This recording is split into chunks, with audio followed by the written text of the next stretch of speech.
Déjà, on nous a dit de mai à septembre, pas de congés ou très peu de congés et il va falloir travailler à 200%. C'est chaque jour des dizaines d'aéroports qu'on est obligé d'évacuer. Comment on fait face à ça? Alors, je vais pas refaire l'histoire de Pierre et le Loup, je crois qu'elle a déjà été dite, mais effectivement, à force de faire des appels anonymes et qui sont infondés, à chaque fois, il faut comprendre qu'on envoie toutes les forces de police pour effectivement évacuer les aéroports. Donc, c'est tous les passagers. On bloque les avions au départ, on les bloque à l'arrivée. Il y a des démineurs. Les démineurs, il y a à peu près 350, 360 démineurs de la sécurité civile sur toute la France. C'est divisé en zones.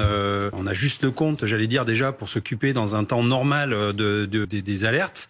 Après, on a des chiens explos, donc c'est-à-dire que ils reniflent les explosifs. Donc, il faut vraiment contrôler l'aéroport, le faire avec des personnes de l'aéroport qui connaissent bien les lieux et qui peuvent nous dire dans quel et quel endroit, par exemple, des choses ont été bougées. Et en fait, on peigne. Voilà, on peigne l'aéroport avec les chiens, avec des policiers, jusqu'à ce qu'on ait la certitude qu'il n'y a rien. Et après, on rouvre l'aéroport. Mais entre-temps, il y a aussi la logistique de qu'est-ce qu'on fait des personnes de l'aéroport. Oui. Des fois, c'est des milliers de personnes qu'il faut extraire dans des bus, les emmener dans des hôtels. Enfin, je veux dire, c'est toute une logistique et un coût.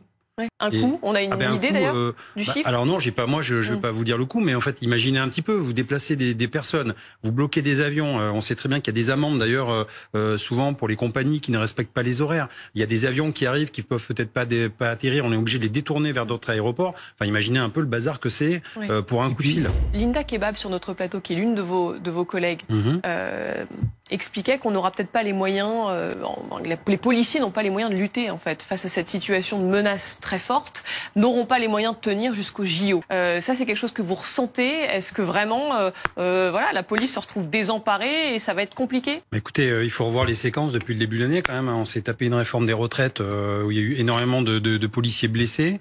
On a glissé sur une autre séquence avec des émeutes suite à la mort de Naël.